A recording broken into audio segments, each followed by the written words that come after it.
안녕하세요. 성도 여러분, 반갑습니다. 오늘 우리는 153 성경 통독 제105일차 되는 날입니다. 오늘은 예레미야애가 3장에서 5장까지 마치고 에스겔로 연결해서 에스겔 1장부터 4장까지 읽게 됩니다. 예레미야애가 제3장 내용을 보면 소명이 확실한 사람은 사명을 외면할 수 없다는 걸 느끼게 됩니다. 또 사명이 없는데 충성하는 것도 쉽지 않습니다. 그러면 형식은 갖출 수 있는데 그 안에 생명을 담을 수 없다는 말씀이 됩니다. 민족의 멸망을 예언하면서 선지자 예레미야는 나라는 이 표현을 하는데요. 민족이 당할 고통은 나의 고통과 같다는 것입니다. 멀리 민족이라는 거대한 공동체에 이르기 전에 우리 교회 공동체를 대입해 보아도 우리의 위치와 자세는 비교될 수 있을 것입니다. 18절 말씀을 보면 아주 단적으로 여호와께 대한 나의 소망이 끊어졌다라고 호소하고 있습니다. 가슴 절절한 안타까운 표현이죠. 그렇지만 이것이 19절 이후에 33절까지 이 총체적인 내용을 보면 하나님의 사랑하심 때문에 믿음의 싹이 자라고 있다는 것을 고백하며 또 그것을 인해서 소망을 가질 수 있음을 성경은 말씀하고 있습니다. 그 믿음이 어디에서 올까요? 아직은 말씀에서 보여지지 않는데요. 어떤 나무인지 어떤 열매인지 모릅니다. 그러나 55절 이후의 내용은 주의 이름을 부르는 자는 하나님의 하실 일을 기대할 수 있습니다. 그래서 기대하는 성도가 기도하죠. 기도하지 아니하고 기대만 한다면은 꿈을 꾸는 무지개와 같은데요. 그러나 기대가 말씀 안에 확신으로 기도할 때에 그것은 실체가 되어서 우리가 만질 수 있고 볼 수 있고 누릴 수 있는 축복이 될 것입니다. 예레미야애가 제4장입니다. 그리웠던 예루살렘의 이전 영광을 생각하니 지금의 현실이 너무나 괴롭습니다. 아니 두렵기까지 합니다. 3절과 4절에서 표현한 것처럼 굶주린 아이들의 울음소리, 8절에 보면 숯보다 검게 된 얼굴, 말라 비틀어진 몸. 그 원인을 보면 13절 내용에 선지자들의 죄들과 제사장들의 죄악들 때문이라고 했습니다. 죄에서 멈추지 않고 죄들, 죄악에서 멈추지 않고 죄악들이라는 것입니다. 그때에 백성들이 한 일이라고는 저리 가라, 부정하다, 저리 가라, 만지지 말라, 의인 놀이를 하고 있을 뿐입니다. 그것도 자기 의의에 빠져서 말이죠. 부패한 지도자들, 거기에 형식과 외식에 물든 백성들. 정작 하나님 앞에 선 자들은 지도자들 중에도 백성들 중에도 보이지 않습니다. 예레미야 애가의 깊은 마음이죠.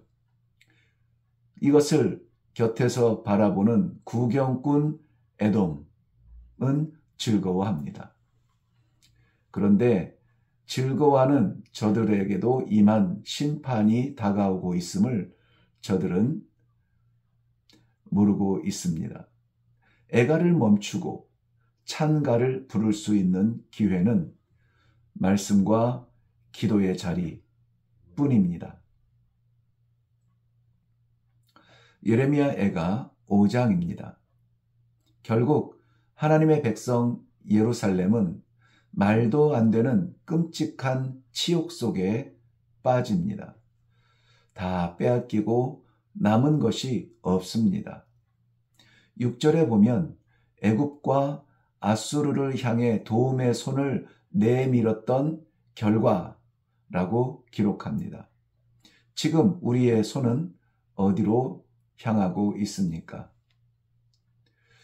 9절부터 16절까지 찬찬히 읽어보시기를 권합니다.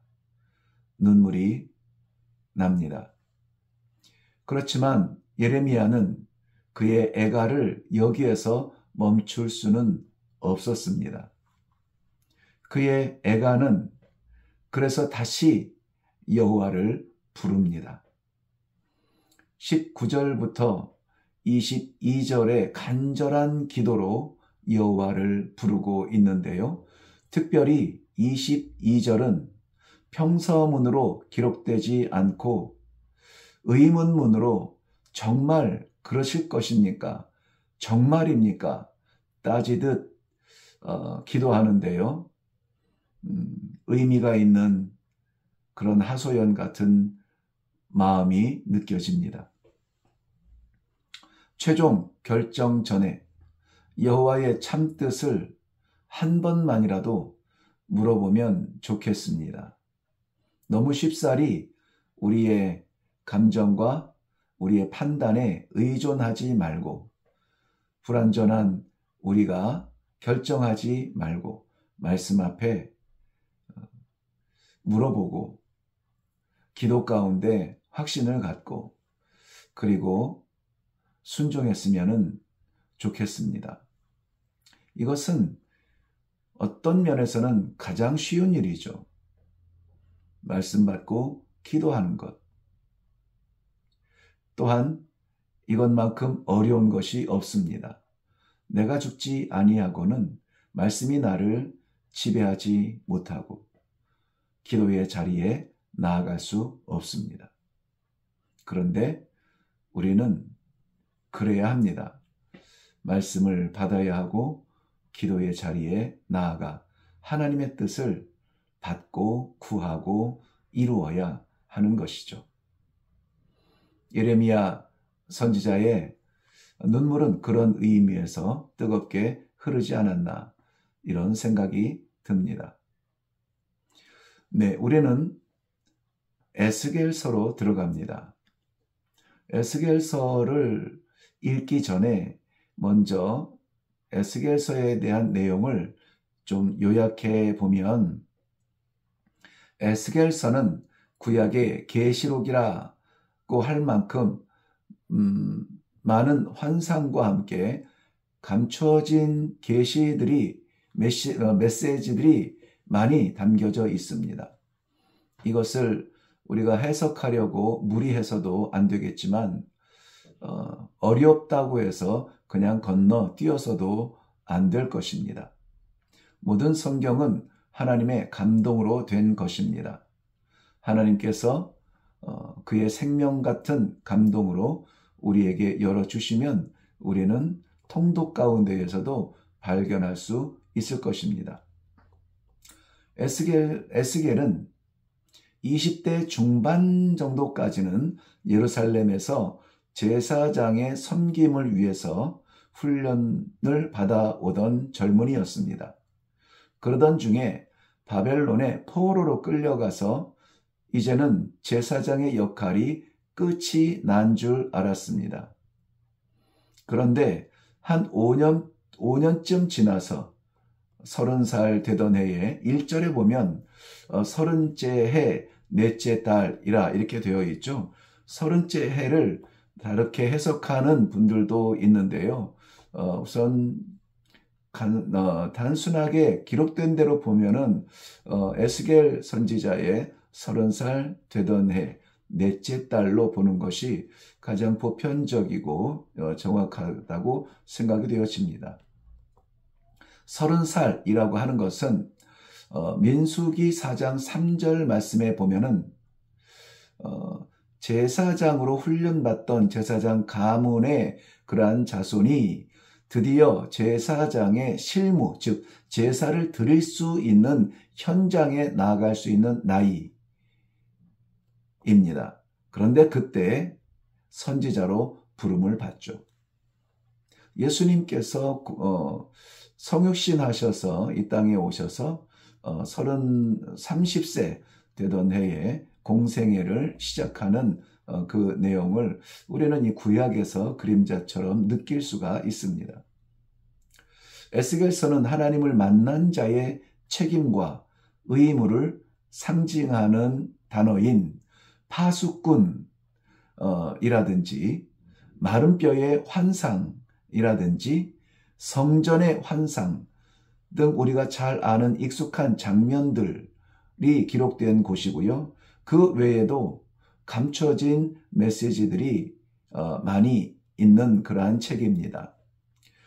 충분히 내용을 살피기에는 어려운 153일간의 통독해야 되는 통독이 목적이지만 기꺼이 이 특별한 계시의 세계로 여러분을 초대합니다. 하나님께서 통독하는 중에도 우리들에게 깊은 하나님의 마음을 보여주실 줄로 믿습니다. 그러면 먼저 에스겔서 1장을 보겠습니다.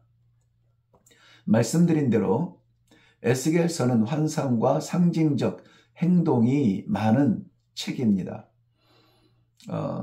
우리가 해석에 무슨 뜻일까 해석에 매이지 않고 통독하는 가운데 하나님께서 보여주시는 것만 보는 은혜에 의지하여서 이 통독의 과정을 마칠 수 있기를 바랍니다. 1장의 장면은 에스겔을 사명자로 부르시기도 전에 하나님의 나타나심만으로도 에스겔은 죽을 지경이죠. 에스겔은 제사장의 사명을 시작할 나이 30세. 그때의 상황은 사역할 수 없는 포로의 몸으로 이방 땅에서 특별히 그발강가에 머물러 있습니다. 그발강은 바벨론의 강으로 포로로 끌려온 유대 민족들이 모여서 서쪽 하늘 예루살렘을 바라보면서 눈물 짓던 한탄의 강입니다.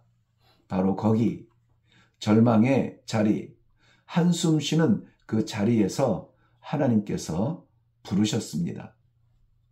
특별히 빛 가운데 나타난 네 생물의 환상을 보면 전면은 사람의 얼굴인데 측면은 사자요, 소의 얼굴을 했고요. 뒷면은 독수리의 얼굴을 하고 있다고 했습니다.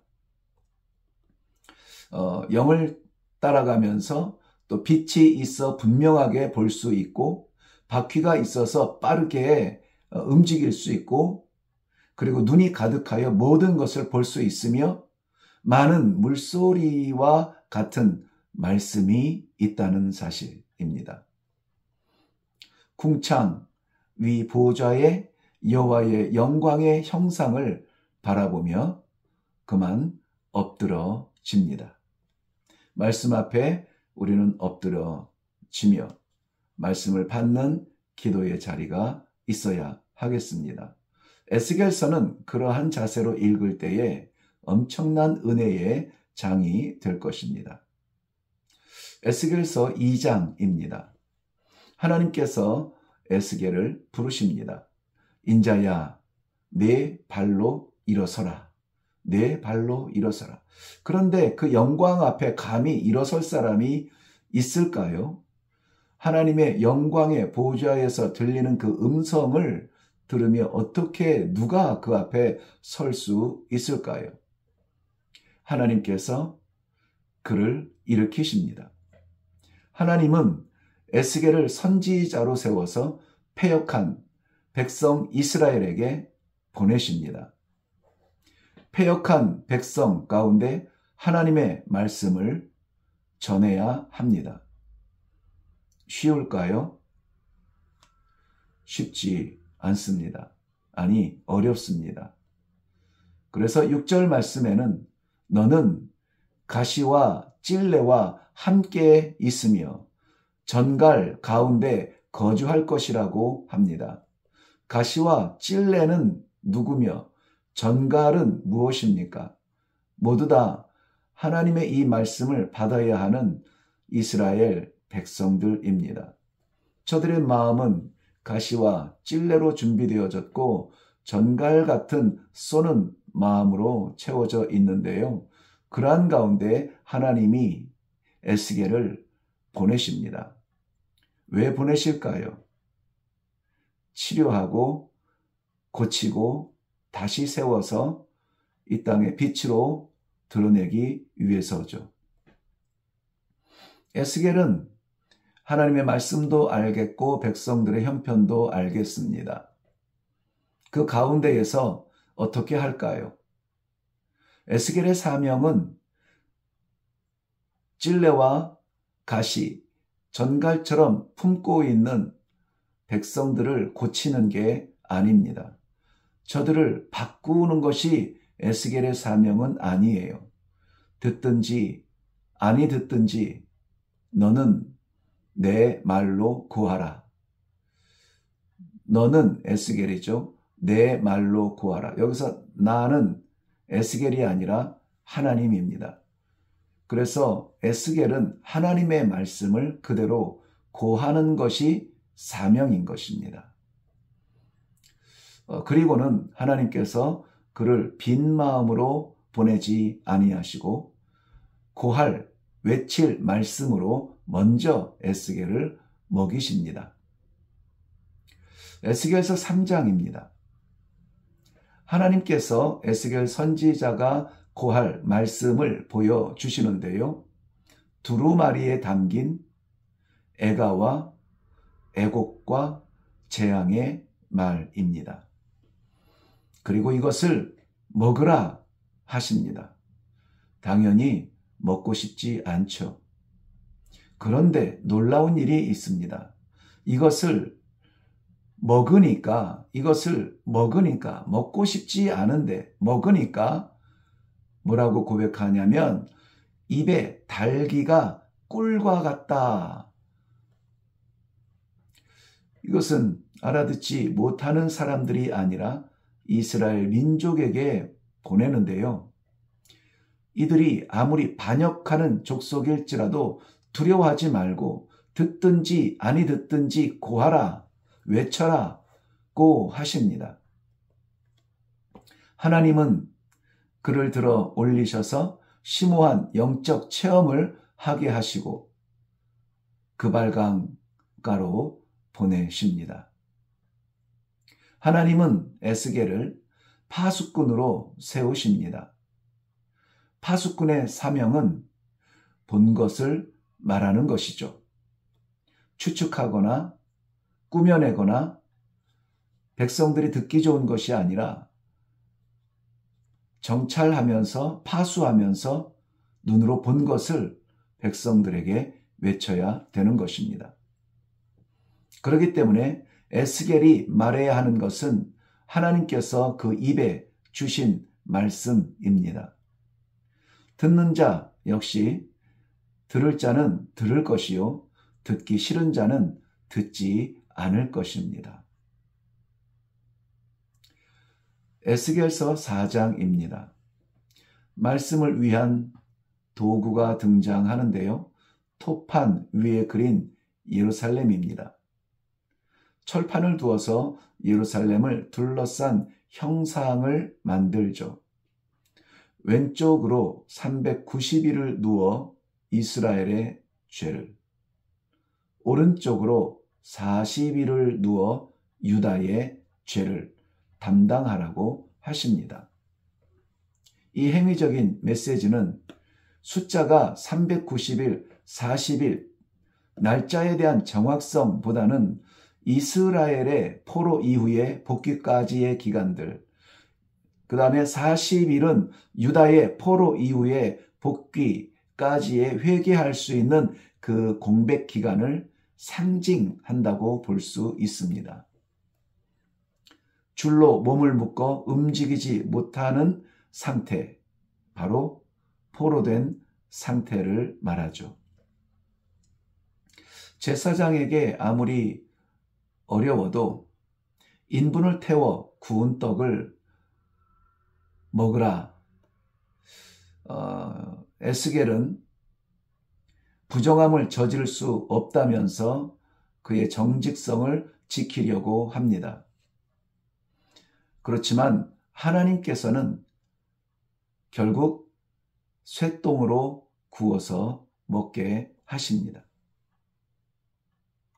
제사장이 자신의 거룩을 스스로 지키는 것으로 만족이 아니라 어렵고 불편하고 있을 수 없는 던져진 상황에서 하나님의 맡기신 사명을 감당하는 순종의 자리, 우리의 자리가 되어야 할 것입니다. 에스겔서는 이처럼 형상화되어지고 이해할 수 없는 그러한 말씀들이 있지만 그러나 다 모를 것은 아니에요.